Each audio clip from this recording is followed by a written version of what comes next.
que tem nelas, e a gente viu os tipos de células que existem. Agora, a gente vai começar a trabalhar o conteúdo de vida e energia. A gente vai ver como que os seres vivos, eles se organizam, tá? Então, essa imagem aqui, ela trata dos níveis de organização dos seres vivos. Então, a gente tem aqui níveis mais pequenos até níveis maiores. Então, essa é uma figura bem clássica, assim, um monte de gente já deve ter visto algo parecido com isso aqui. Então, vamos começar aqui, né, da menor parte, do menor nível de organização. O menor componente de um ser vivo que a gente consegue distinguir e que a ciência consegue dizer, ó, existe isso, é o átomo. Então, o átomo, vocês vão aprender também em química ainda, os átomos, eles se unem para formar moléculas. Então, o átomo, ele seria a menor parte de uma molécula, a menor parte de um ser vivo. Aí, não sei se alguém já viu isso aqui é uma tabela periódica. Então, são todos os átomos que existem organizados conforme as suas características. Existem alguns átomos que têm uma importância um pouco maior no quesito formação dos seres vivos, como, por exemplo, esses que estão aqui em verde, alguns deles, né? O hidrogênio, o carbono, o nitrogênio, o oxigênio, tá? Então, esses átomos, principalmente, eles são átomos que estão na composição das moléculas que a gente viu que faziam parte, né, da formação química das células, que são os compostos orgânicos, as substâncias orgânicas, proteína, lipídio, ácido nucleico e carboidratos. Então, essas substâncias são formadas por esses 4 átomos aqui. E aí existem outros átomos também que contribuem aí para a formação de um ser vivo, né? A gente tem íons como o cálcio, como o sódio, enfim, o potássio, o ferro também participando da formação das nossas células. E existem átomos que não fazem parte da composição dos seres vivos, né? E se estão nos seres vivos é por algum outro motivo que não seja talvez tão bom, tá? Isso aqui vocês vão ter mais detalhes na disciplina de Química. Eu acredito que esse ano aí vocês começam a trabalhar essa questão. Então, o átomo é a menor parte de um ser vivo e átomos em conjunto formam as moléculas. Então, se eu estava falando aqui, né, para vocês, que os seres vivos são formados principalmente por esses átomos aqui, esses átomos eles vão se unir para formar moléculas. Então, aqui a gente tem um exemplo de uma molécula que é bem conhecida por vocês, todo dia vocês entram em contato com ela e vocês são formados por ela, que é a molécula da água. A molécula da água, a gente tem uma fórmula química que a gente chama, né, que é H2O. Então, justamente porque ela tem 2 átomos de hidrogênio, H2, e um átomo de oxigênio.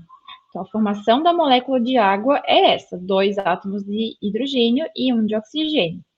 Várias moléculas dessa aqui, né, formam aí a água líquida que a gente consegue ver, tomar, enfim.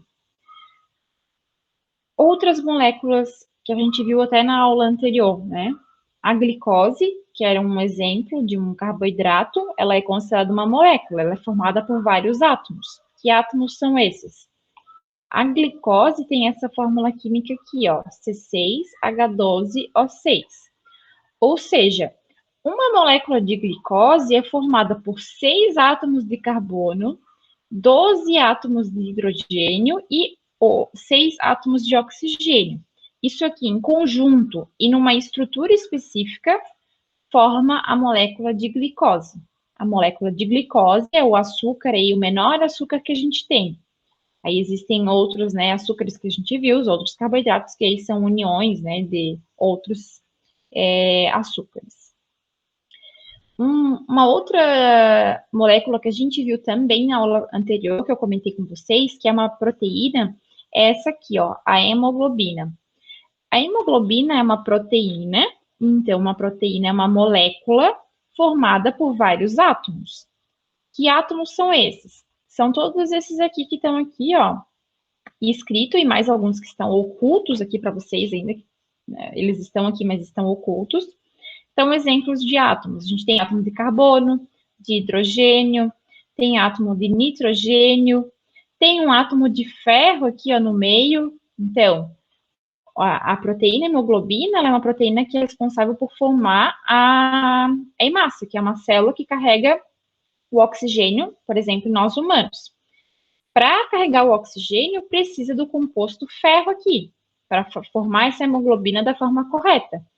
Então, pessoas que têm deficiência no ferro, na sua alimentação, né, no seu organismo, elas têm o que a gente chama de anemia, que é justamente aí uma condição onde a pessoa ela não consegue carregar o oxigênio da forma correta através do seu sangue. Então, o que essa pessoa tem que fazer, né? Ela tem que fazer reposição de ferro ou ter uma alimentação do modo que ela consiga obter mais ferro através da sua alimentação. Que alimentos, por exemplo, que tem mais ferro? A gente viu, né? Um bife de fígado é um exemplo. Também dá para suplementar o ferro através de coisas fabricadas, né? Suplementos fabricados. Então, a hemoglobina é também um exemplo aí de uma molécula importante para a formação dos seres vivos.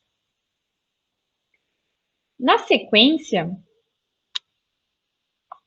várias moléculas em conjunto formam a célula ou formam as organelas. Por que isso, né? Por que ou um ou outro? Eu estava falando para vocês que uma diferença das células procariontes e eucariontes é a presença de organelas. Que na eucarionte tem e na procarionte não tem, né? Então, na procarionte, várias moléculas unidas vão dar origem a uma célula, porque as procariontes não têm organelas. Já nas eucariontes, a gente vai ter a união de várias moléculas formando várias organelas, que por sua vez formam uma célula. Então, aqui a gente tem a diferença, né, entre as duas. A gente tem uma célula eucarionte com várias organelas dentro, e aqui uma célula procarionte sem essas organelas dentro, né? A gente só tem o DNA solto no meu citoplasma, tá? Então, as moléculas em conjunto formam aí as células. Várias células, por sua vez, em conjunto, vão formar os tecidos. Então, aqui só para destacar, né, eu trouxe uma figura de uma célula procarionte e uma célula eucarionte, para vocês verem como é que é no microscópio mesmo, né, não só com a representação. Então, essa aqui é uma célula procarionte vista no microscópio. Ela tem aqui essa parte mais escura, que é justamente o DNA. E ao redor tem a membrana plasmática. Então, é uma célula bastante simples. Aqui ela está entrando num processo de divisão, provavelmente, ó. A gente consegue visualizar que a membrana plasmática está entrando dos dois lados aqui, que é justamente para dividir e formar duas novas células. Então, as bactérias, elas se dividem dessa forma aqui. Elas simplesmente se dividem, né, multiplicam ali as proteínas e o DNA e acabam se dividindo ao meio. Já as células eucariontes, elas são um pouco mais complexas, a gente tem aqui o núcleo, tem as mitocôndrias, que a gente consegue visualizar nessa foto, o complexo de Golgi aqui que eu falei para vocês, tá? Várias células em conjunto, então, formam os tecidos. Os seres humanos, por exemplo, são formados, né, por 4 tipos de tecido principal. Um tecido muscular, o tecido nervoso, o tecido conjuntivo e o tecido epitelial. Então, eu trouxe fotos aqui também para vocês. Essa aqui é uma foto de verdade de um tecido nervoso. Claro que aqui ele está corado, a gente utiliza um corante para conseguir visualizar assim em rosa. Aqui a gente tem um exemplo de um tecido muscular, que eu falei para vocês, né? As células musculares aqui, ó, bem grandes, compridas, uma atrás da outra, formando um músculo. E aqui a gente tem um outro tipo de tecido, que pode ser, por exemplo, uma pele ou até a parte do estômago, uma parte do estômago. Então, vai ter uma epiderme, que é um tecido mais externo, e aqui mais para dentro o tecido conjuntivo, tá? De 2 tipos aqui. Vários tecidos em conjunto aí sim formam órgãos. Então, órgãos são coisas mais complexas aí formadas por vários tecidos juntos, tá? Um exemplo que eu trouxe para vocês é o órgão estômago nos seres humanos. Então, o estômago ele é formado por diversos tipos de tecido. A gente tem mais interno e mais externo também um tecido epitelial, que vai recobrir tanto a parte externa quanto interna do estômago. A gente tem o tecido sanguíneo, que chega até o estômago para trazer e retirar gases, leva o oxigênio, retira o CO2 e também nutrientes. A gente tem tecido nervoso no estômago, né? Ele é o tecido que faz parte do sistema nervoso dos seres humanos e ele chega até o estômago também. Tem tecido conjuntivo e tem tecido muscular também no estômago. Então, todos esses tecidos vão formar aí um órgão. E assim funciona com todos os órgãos que a gente tem no nosso corpo. Vários órgãos em conjunto, né, unidos aí, vão formar sistemas. Então, os sistemas, eles são mais complexos ainda do que órgãos. Eu tenho aqui um exemplo de um sistema que é o sistema respiratório nos seres humanos, mas daí pensem também que vale para qualquer tipo de organismo, tá? Os seres humanos, por exemplo, tem vários tipos aí que a gente consegue diferenciar de sistemas. A gente tem o sistema cardiovascular, sistema respiratório, sistema digestório, sistema nervoso, o endócrino, que produz hormônios, o excretor e o urinário, que fazem a parte aí discreta da urina, o esquelético, que a gente utiliza aí com o muscular para fazer a locomoção, o movimento, o imunológico, que cuida, obviamente, da nossa imunidade, e o tecido linfático, que é o tecido que retira dos locais das células o que a gente não quer mais, que a célula não quer mais para sua sobrevivência. Além disso, também tem o tecido reprodutor, que não está aqui. Então, todos esses sistemas em conjunto formam um organismo. Então, a gente tem aqui um organismo é formado por vários sistemas.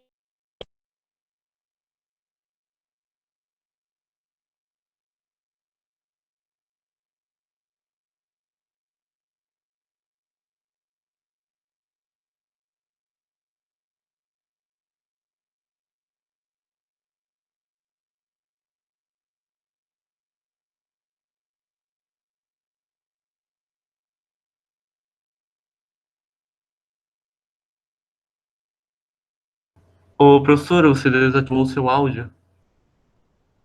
A gente não ouviu nada, desde o organismo.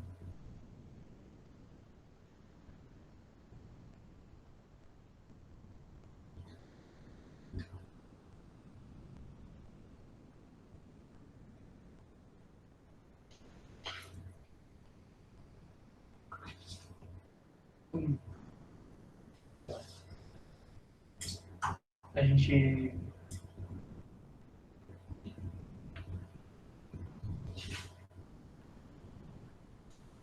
Tá me ouvindo? Não. O seu áudio está desativado. E agora, tá me ouvindo? Sim. Ah, mas eu não cliquei em nada. Acho que porque a bateria do fone acabou, daí acabou, sei lá, desativando. Obrigada. Então, vamos voltar. Acho que eu não estou apresentando. Peraí.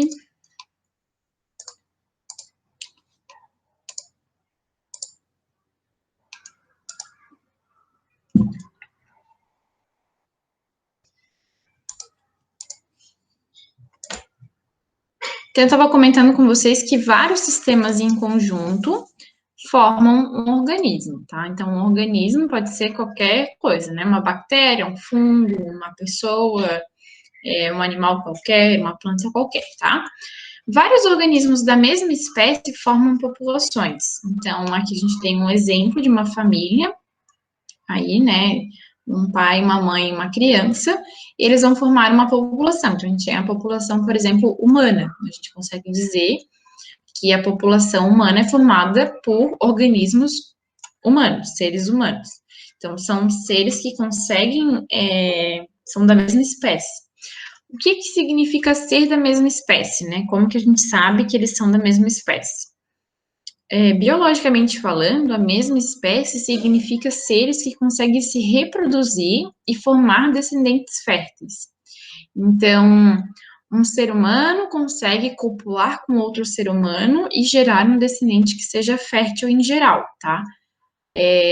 Isso aí não significa, por exemplo, a pessoa não consegue engravidar, significa que ela não é ser humano? Não, não é isso, né? A população em geral que cruza e consegue gerar descendentes que sejam férteis. Então, dá para cruzar um cachorro com um gato e ter um descendente fértil? Não, não dá. Então, a gente sabe que cachorro e gato são de espécies diferentes. E isso serve para todos os animais, todas as plantas, a gente não consegue cruzar plantas de espécies diferentes.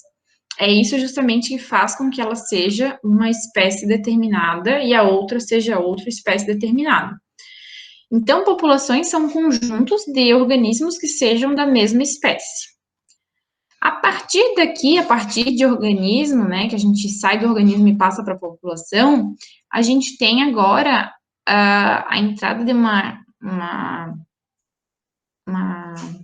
ciência dentro da biologia, que é a ecologia. A ecologia, ela estuda tudo que vem aqui depois de população. Esse nome significa local. Então, é o estudo do local, que a gente diz, mais ou menos, tá? Então, populações, comunidades, ecossistemas e biosfera, que vem depois, são todos aqui estudados pela ecologia, por essa parte da biologia. Depois de populações, a gente tem as comunidades.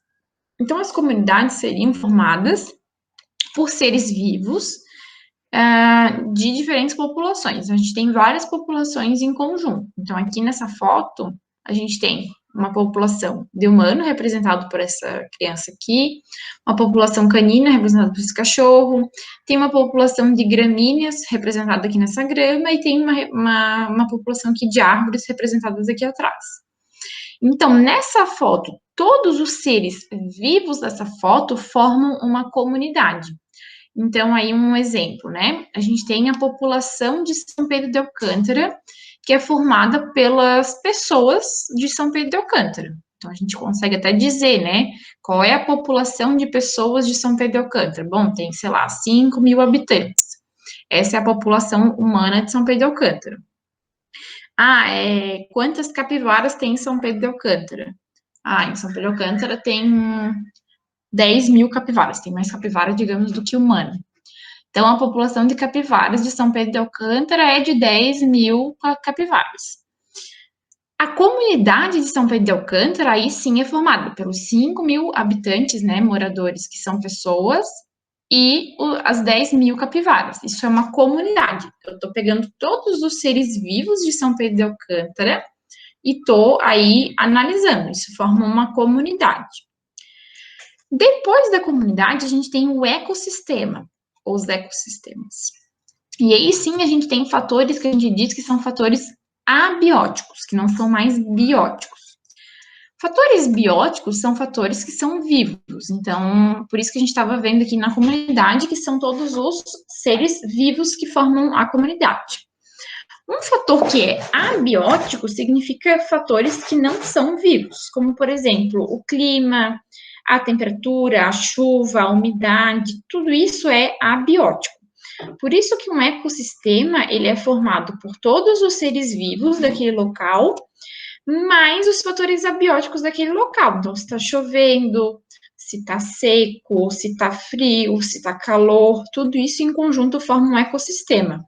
Então, digamos que aí em São Pedro de Alcântara, o ecossistema de São Pedro de Alcântara seria as pessoas, as capivaras e o frio de São Pedro de Alcântara, ou o calor que seja fazendo São Pedro de Alcântara. Tudo isso forma o ecossistema São Pedro de Alcântara, tá? Estou falando, dando um exemplo aqui bem, sim, esdrúxulo mesmo, né? Não é que o São Pedro de Alcântara inteiro seja um ecossistema. Tem vários ecossistemas dentro de São Pedro de Alcântara, na realidade. E aqui, por fim, a gente tem a biosfera, que daí sim são os conjuntos de ecossistemas. Vários ecossistemas em conjunto formam a biosfera. Essa palavra, né, biosfera, ela tem ali o significado, né? Esfera de bola. Então, justamente porque o planeta é redondo, né? E bio é vida, então é tudo relacionado à vida da esfera, do planeta Terra, tá?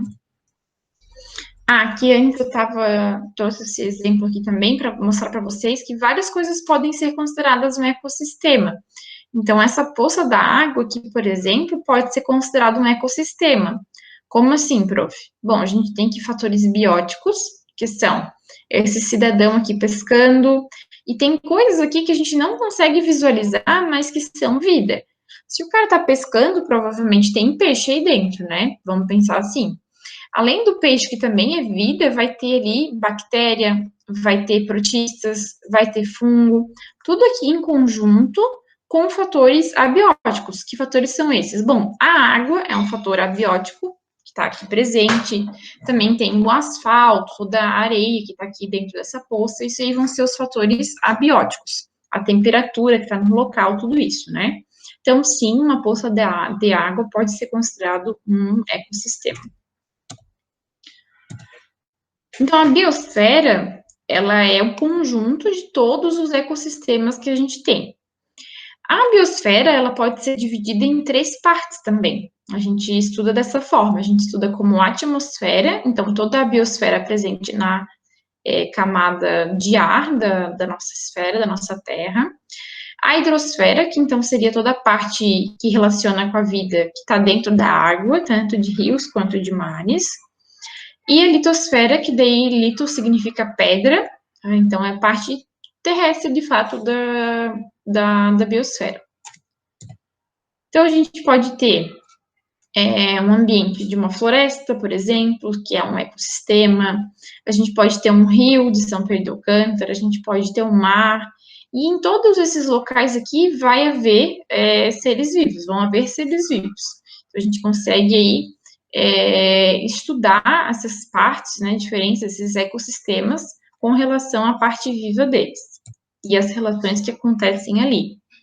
Aí eu estava falando para vocês, né, que um ecossistema, ele é formado por fatores bióticos, que são fatores vivos, e fatores abióticos. Então, aqui a gente tem alguns exemplos de fatores abióticos que contribuem para a formação dos ecossistemas, como, por exemplo, a iluminação do sol, né, o calor que provém do sol, ciclos como, por exemplo, o ciclo de gases, como o do oxigênio, do nitrogênio, o ciclo da água também, que é a evaporação, a chuva, tudo isso, a condensação, e também ciclo de alguns minerais, tá? Então, todos esses são fatores que a gente chama de abióticos, que vão contribuir aí para a formação dos ecossistemas.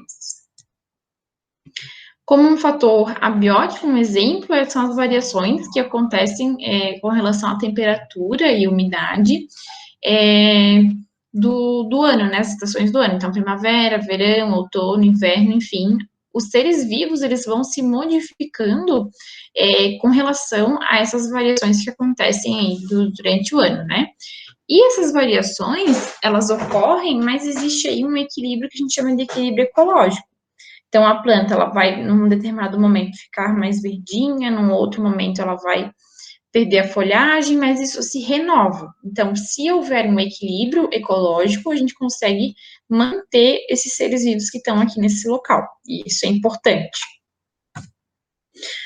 A gente estava falando, né, que a parte da biologia que estuda toda essa parte de população até a biosfera é a ecologia. Ecologia, então, significa casa, lugar, logos, né, e ciência e logia vem de estudo. Esse termo foi empregado pela primeira vez por esse cara aqui, o Ernest Haeckel, e ela é a ciência, então, que estuda as relações dos seres vivos entre si e também com o meio ambiente. Então, os seres vivos todos com os fatores aqui que estão dentro do ambiente, que são os fatores abióticos. Aí muita gente pode pensar assim, né, por que estudar isso, né, por que a gente tem que saber isso? É importante a gente conhecer que os seres vivos, eles estão dentro aí de ecossistemas e que cada um tem a sua importância na formação do sistema, justamente para manter o equilíbrio. Se algum ser vivo aí sai desse ecossistema, acaba, por exemplo, entrando em extinção, ou se os fatores abióticos, eles estão se modificando tanto que eles levam ao desequilíbrio dos seres vivos, isso aí pode causar problemas muito grandes em todo o ecossistema e também na biosfera. Então, às vezes a gente pensa, por que existem bactérias? Bactérias são ruins, são do mal e não sei o quê, né? Mas existem bactérias, por exemplo, que fazem parte da nossa flora intestinal, elas são necessárias para a gente formar, por exemplo, o bolo fecal. Então, nós temos diversas bactérias lá dentro do nosso intestino que são essenciais para formar o bolo fecal para a gente. Senão, isso não acontece, a gente acaba falecendo. As abelhas, né, tem toda uma importância aí. A abelha não é só produção de mel, né? A abelha, ela é a maior polinizadora que a gente tem na Terra. Então, elas são extremamente importantes aí para fazer a parte de polinização das plantas. Tartaruga, né, também, tartaruga, será que ela só queria comer um canudo hoje mesmo, né, virar meme, coitada, né? Todas essas nossas ações que a gente faz, de jogar lixo no meio ambiente, né, vai causar um impacto em todos esses seres vivos que estão presentes no ecossistema. Então, é bem importante a gente sempre tomar esse cuidado aí.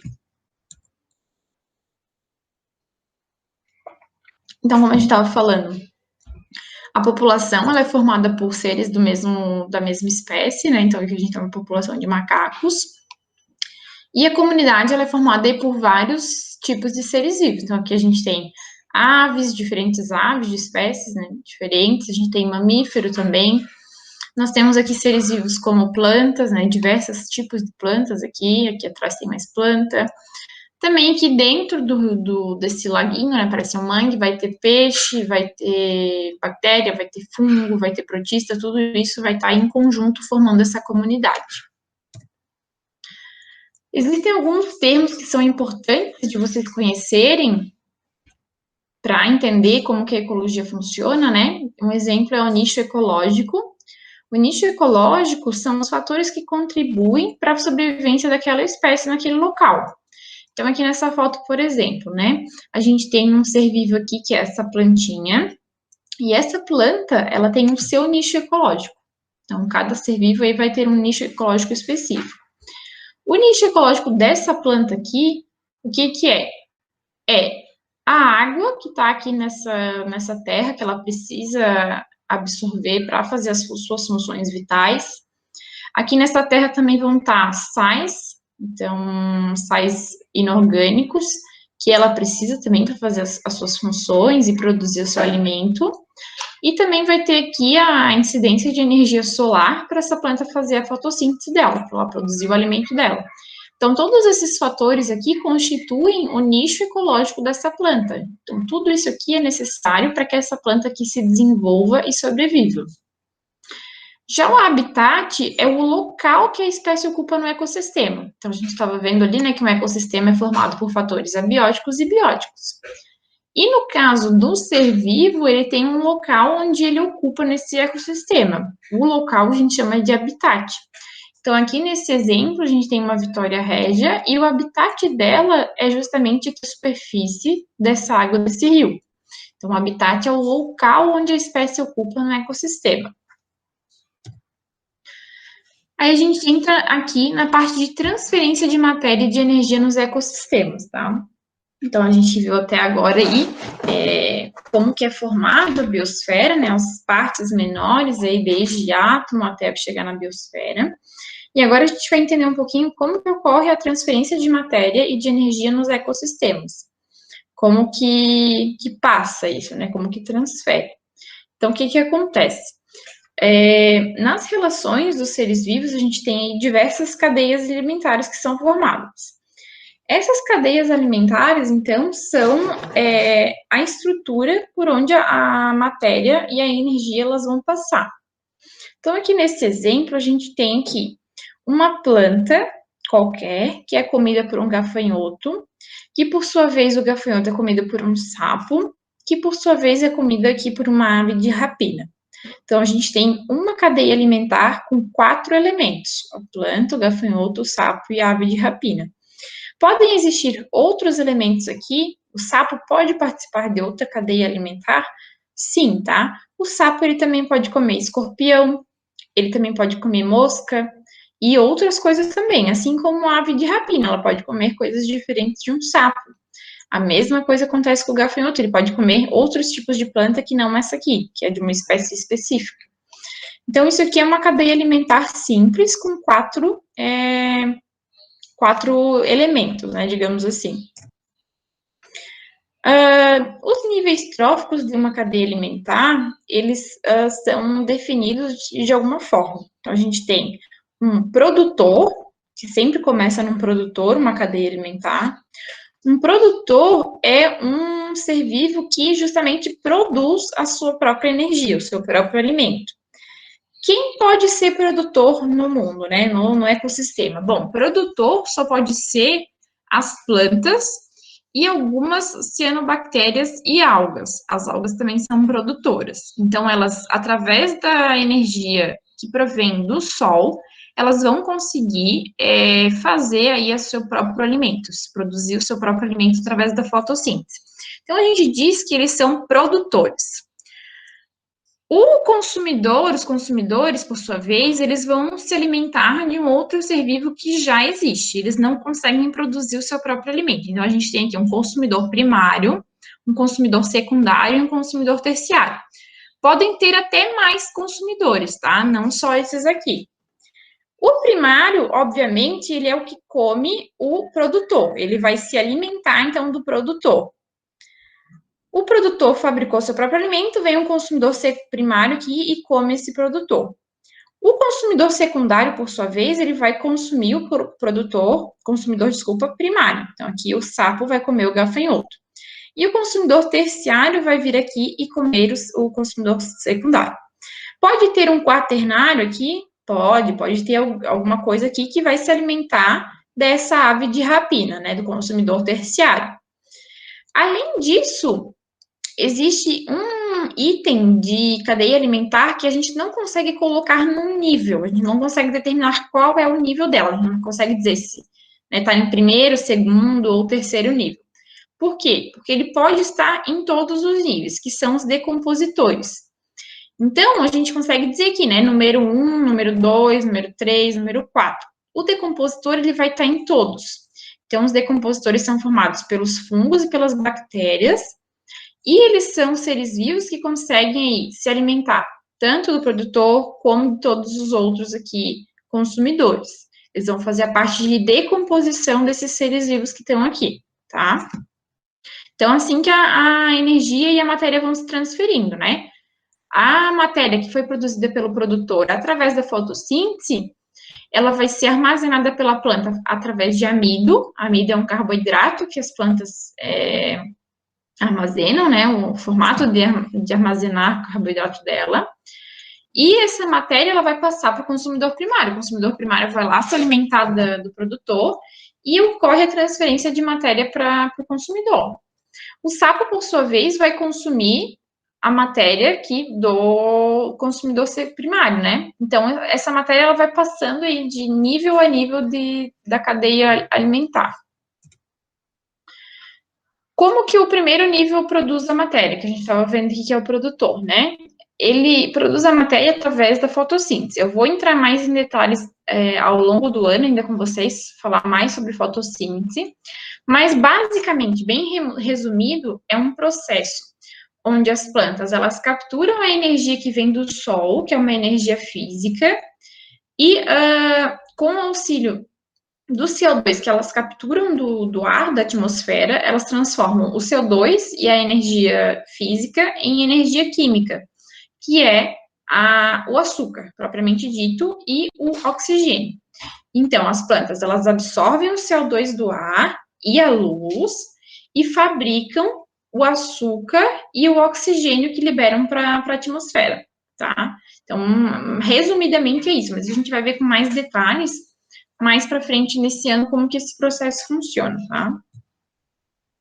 E como que se produz energia? A gente viu ali, né, como se produz a matéria. A matéria é o carboidrato. Então, a planta, ela produz o carboidrato através da fotossíntese. A produção de energia, ela acontece através de um processo que a gente chama de respiração celular. Então, todos os seres vivos, eles produzem energia, tanto O produtor, o consumidor secundário, primário, terciário, todos, o decompositor também. Todos eles precisam de energia para sobreviver, então eles produzem o ATP, que é a forma de energia desses organismos, dessas células. E aí a respiração celular ocorre com o açúcar que foi produzido ou que foi digerido através da alimentação. Então, os produtores, eles produzem o açúcar e os consumidores, eles comem o açúcar através, né, ou de um outro consumidor ou de um produtor. E esse açúcar na respiração celular vira ATP, que é a moeda energética, tá? Vira ATP e vira CO2 também, que é o gás carbônico. Então, a gente também vai entrar em detalhes mais para frente, tá? Mas, resumidamente, a respiração celular, ela forma a energia das células. A gente consegue dividir, então, os seres em dois grupos. A gente diz que são seres heterótrofos, aqueles que consomem o alimento produzido por outro. Então, um peixe que se alimenta de uma alga, uma vaca que se alimenta de uma grama, enfim, tá? Uma serpente que se alimenta de um sapo. Todos esses aqui, eles precisam comer alguma coisa para obter energia. Eles não conseguem produzir a sua própria energia. Já os seres autótrofos, esses sim conseguem produzir energia. E o que eu falei para vocês, né? As plantas, as algas e as cianobactérias, tá? Todas elas aqui conseguem, através da fotossíntese, produzir o seu próprio alimento.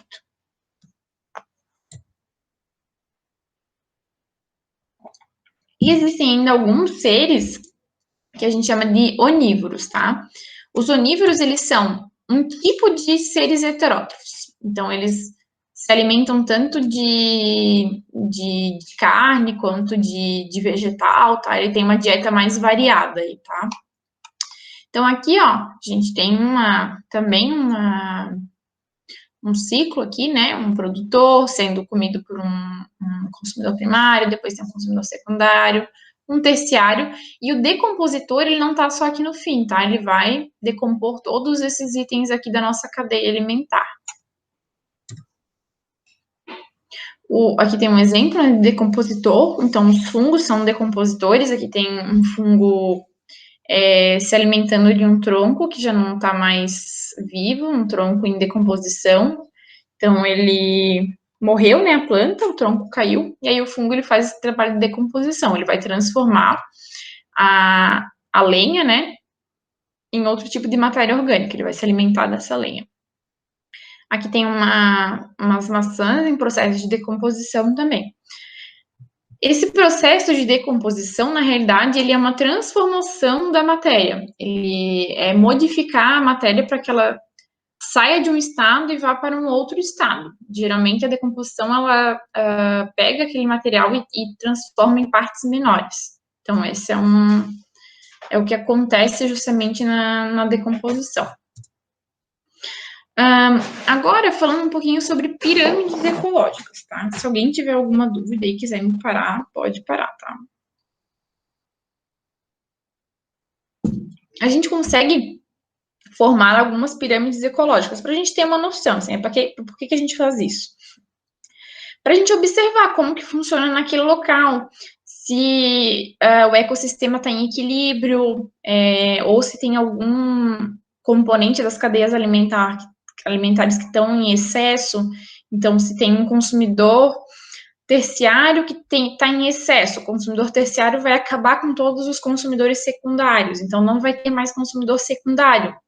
Então, talvez o consumidor primário, ele aumente a população também, ou o produtor, né, vai aumentar ali a quantidade de produtor, porque o terciário estava em grande quantidade, acabou com o secundário, e aí o secundário não consegue comer o primário, que por sua vez não consegue comer o produtor. Então, é interessante a gente conhecer isso, para a gente saber como que as relações funcionam, e para a gente saber também ali se aquele ecossistema está em equilíbrio ou não, tá?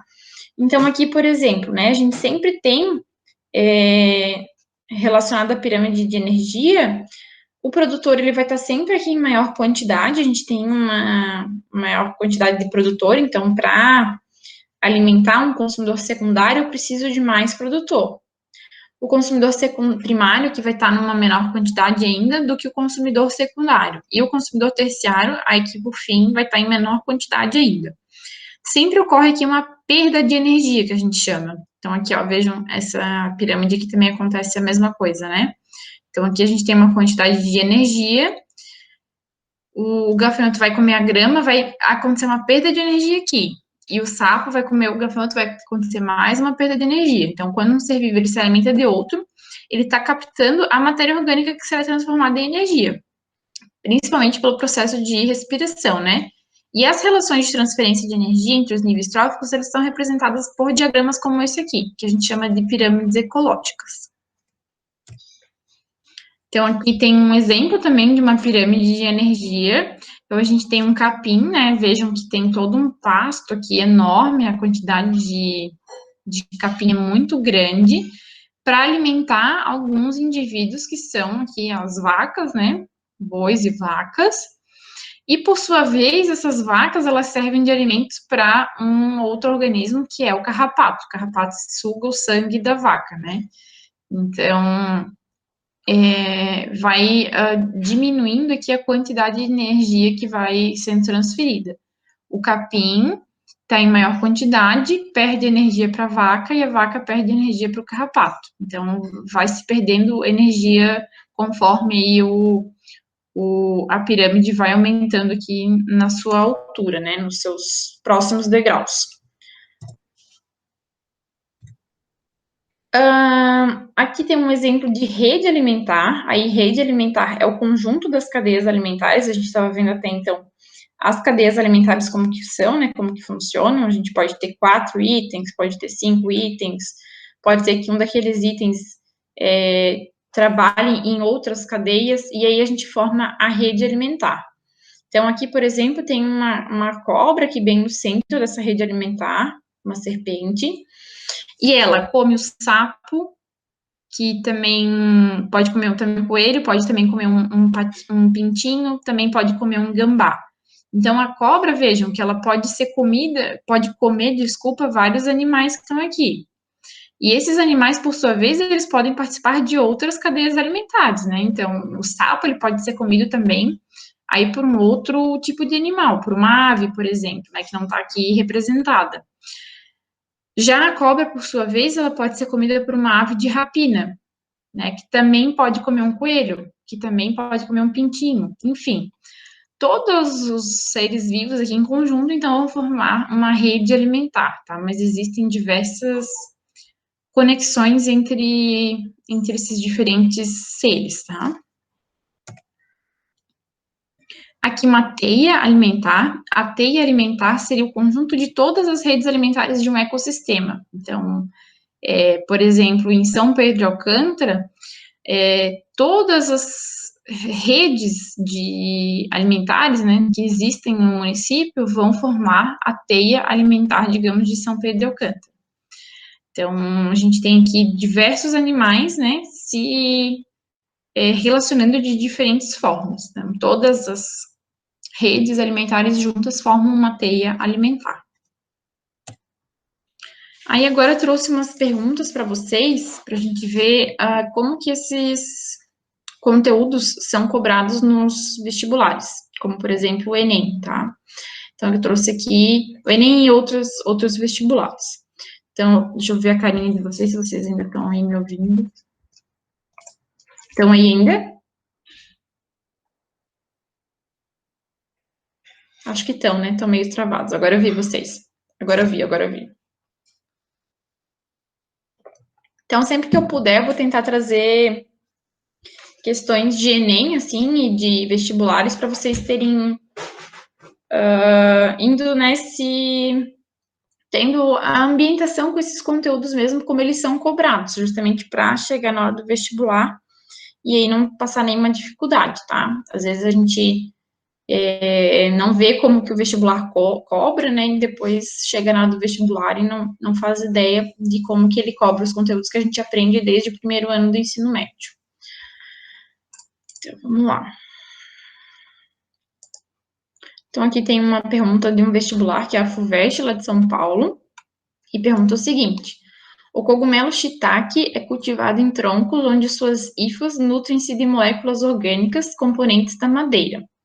Uma pessoa, ao comer cogumelos shiitake, ela está se comportando como? Então, vamos só destrinchar aqui, que tem algumas coisas talvez que vocês não saibam, né?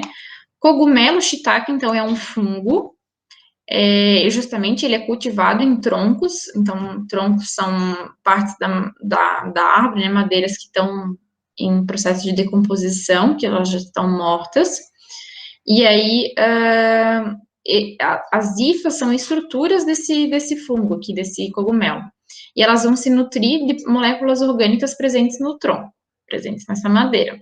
Então, uma pessoa que come o cogumelo shiitake, a questão está querendo saber como que ela se comporta aí dentro de uma cadeia alimentar.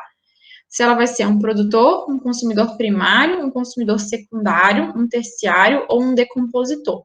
Então, pensem aí, né, respondam na mente de vocês, se quiserem falar também, mas eu não estou ouvindo, né, também. Que a pessoa seria, tá? A pessoa seria um consumidor secundário, desculpa, né? O cogumelo, ele está se alimentando do tronco, ele vai ser aí um consumidor primário, e aí, por sua vez, o humano que come o cogumelo, ele vai ser considerado aí um consumidor secundário, tá? Aqui uma outra questão agora do Enem de 2010. A figura representa uma cadeia alimentar em uma lagoa, e as setas indicam o sentido do fluxo de energia entre os componentes dos níveis tróficos.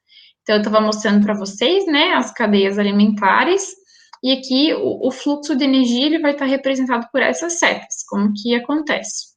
Então, aqui tem uma alga, provavelmente, é uma planta dentro de um rio, e aqui as setinhas, né, um caracol, um peixinho menor, um peixe maior, e aqui depois uma ave. Sabendo-se que o mercúrio se acumula nos tecidos vivos, que componente dessa cadeia alimentar apresentará maior teor de mercúrio no organismo se nessa lagoa ocorrer um derramamento desse metal. Então, aqui, ó, a gente tem mercúrio é um metal pesado, é um metal que se acumula nos nossos tecidos se a gente consumir eles. E aí, a questão está querendo saber, se ocorrer um derramamento de mercúrio aqui, qual desses itens da nossa cadeia alimentar, que eu falei para vocês, né? A planta, um peixe menor, um peixe maior, um caracol e uma ave, qual desses itens vai ter o maior teor de mercúrio no organismo? Então, se acontecer isso. Então, aqui estão as opções, né? As aves, pois são predadores do topo dessa cadeia e acumulam mercúrio incorporado pelos componentes dos demais elos. Os caramujos, pois se alimentam das raízes das plantas, que acumulam maior quantidade de metal. Os grandes peixes, pois acumulam mercúrio presente nas plantas e nos peixes pequenos. Os peixes pequenos, pois acumulam maior quantidade de mercúrio, já que se alimentam das plantas contaminadas. Ou as plantas aquáticas, pois absorvem grande quantidade de mercúrio da água através das suas raízes e folhas.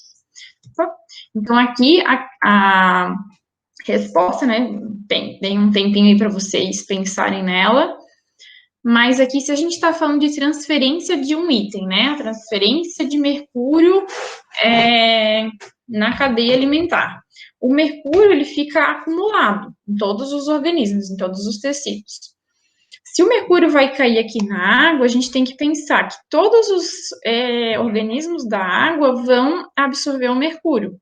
Então, vai ter a planta com mercúrio, o caracol vai ter mercúrio, o peixe pequeno vai ter mercúrio e o peixe grande também vai ter mercúrio, tá? Então, todos esses organismos, nos seus tecidos, vão acumular mercúrio. Quando um caracol ou um peixe pequeno se alimenta de uma planta, ele pega não só o mercúrio que está nele, como também o mercúrio que está na planta. O caracol é a mesma coisa. O peixe grande, que se alimenta do peixe pequeno e do caracol, a mesma coisa. Ele vai pegar tanto o mercúrio dele, quanto o mercúrio desses outros indivíduos. Então, a resposta correta é a ave, que vai comer aí todos esses consumidores e também o produtor. vai ter um acúmulo aí maior de mercúrio nesses tecidos, portanto, a ave é o que vai consumir mais mercúrio. Então, a resposta correta seria a letra A. As aves, né, pois são predadores do topo da cadeia, tá? Então, houve aqui uma transferência de matéria, não é uma matéria que seria o ideal, né? A gente não quer consumir mercúrio, mas ocorreu uma transferência do mercúrio entre os organismos dessa cadeia. Então, o topo da cadeia, o último animal, né, no caso a ave, vai consumir mais mercúrio que todos os outros seres dessa cadeia alimentar. Aqui tem uma questão do Enem de 2013. Então, estudos de fluxo de energia em ecossistemas demonstram que a alta produtividade dos manguezais está diretamente relacionada com as taxas de produção primária líquida e com a rápida reciclagem dos nutrientes. Como exemplo de seres vivos encontrados nesse ambiente, temos aves, caranguejos, insetos, peixes e algas. Então, veja, né? A gente tem um estudo aqui de ecossistemas que demonstram que a alta produtividade dos manguezais está diretamente relacionada às taxas de produção primária líquida. E taxa de produção primária líquida é justamente o que o produtor produz mais. E com a rápida reciclagem dos nutrientes, então, rápida decomposição. Como exemplo desses seres vivos, aí a gente tem esses aqui, né, esses que a gente citou. Dos grupos de seres vivos citados, as que contribuem diretamente para a manutenção dessa produtividade do referido ecossistema são. Então, tem aqui uma questão bem extensa até, né, na pergunta, ela traz várias informações, mas a resposta, na realidade, ela é bastante simples se você sabe quem são os produtores. Ela está perguntando aqui quem que contribui diretamente para a manutenção da produtividade no referido ecossistema. Então, quem que está ali diretamente aumentando a produção dos nutrientes desse ecossistema? Quem desses aqui, né? Aves, não, né? Aves não dá, porque aves não produzem o alimento, não produzem os nutrientes. Caranguejo, também não, né? Um animal que também não produz o seu próprio alimento. Insetos também não, né? Peixes também não. Então, o único ser vivo desses que estão aqui citados que produz o seu próprio alimento são as algas, que eu acabei de mostrar para vocês. Então, a resposta correta seria a letra B, algas, que são os seres vivos que aumentam a produtividade desse ecossistema que a gente está falando, tá? Que é a última, né? Então, uma questão do Enem, também de 2013. Algumas estimativas apontam que nos últimos 100 anos a concentração de gás carbônico na atmosfera aumentou em cerca de 40%, devido principalmente à utilização de combustíveis fósseis pela espécie humana. Alguns estudos demonstram que essa utilização em larga escala promove o aumento do efeito estufa. Outros fatores de origem antrópica, ou seja, antrópica vem de humano, né? Ações decorrentes das ações humanas, que aumentam o efeito estufa são: letra A, chuva ácida e destruição da camada de ozônio. Letra B, alagamento e inversão térmica. Letra C, erosão e extinção das espécies. Letra D, poluição das águas e do solo. E letra E, queimada e desmatamento. Então, aqui teria que ter um conhecimento, talvez, que vocês não tenham visto ainda, mas o gás carbônico, ele vem tanto, né, da utilização aqui de combustíveis fósseis pela espécie humana, vem através da nossa respiração também, então, através da respiração celular, a gente produz o CO2 e libera ele para a atmosfera. E também existem outras ações humanas que contribuem para o aumento desse gás na atmosfera. Então, a queimada e o desmatamento são ações humanas que contribuem justamente para o aumento desse gás na atmosfera e, consequentemente, aumentam o efeito estufa, tá? Então, aqui um exemplo, né, de como as ações humanas podem interferir aí no meio ambiente e no ecossistema que o ser humano vive, que ele está presente, né? Então, aqui era isso, pessoal.